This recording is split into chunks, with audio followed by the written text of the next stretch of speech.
In this video, I'm just going to go over very quick on how to whitewash wood that has big knots. Hello amazing humans, my name is Alumine. Welcome back to Just Keep Sanding, my channel. Thank you for being here.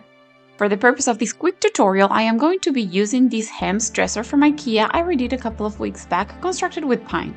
And like most conifer trees, they have a lot of branches and a lot of knots. Let's call that the blood of the tree. Okay, enough with introductions, let's get to business.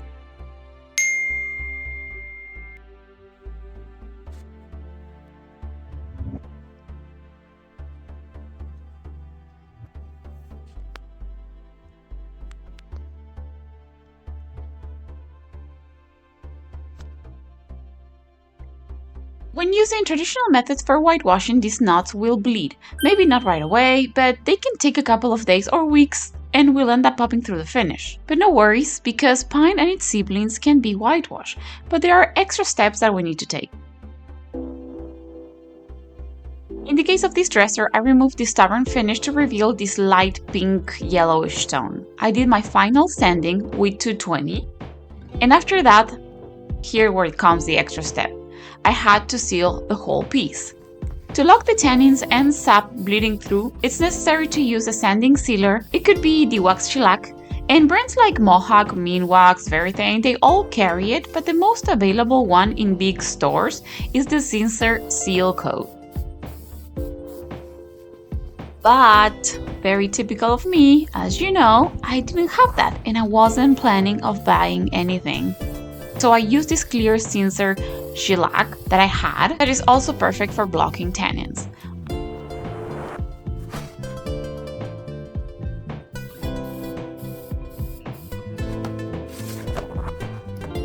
I applied a total of 2 coats and I sanded on the last one once it was fully dry, of course, and it dries pretty fast actually.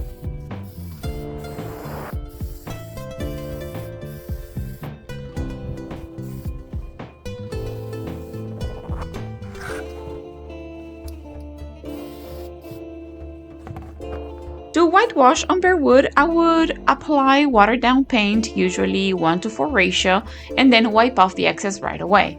But it is not possible to do that with the wood that's already sealed, because by wiping it down, you will remove the whole paint or the whole wash. So instead, I apply a very light coat of the mix and went over again and again until I like the color, finishing by feathering down to not have any strokes, always in the direction of the grain, or at least the final passes.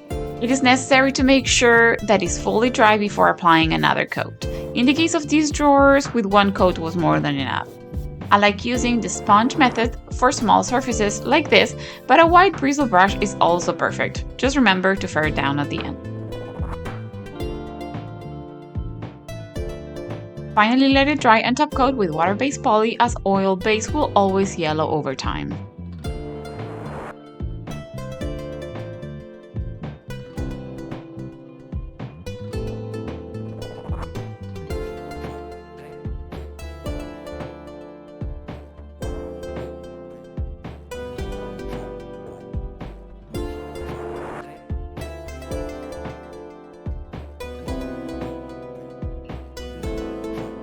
And that's it. That's how it turned out. If you want to see the full transformation of this dresser, I'll leave the video right here on the screen so you can watch it later.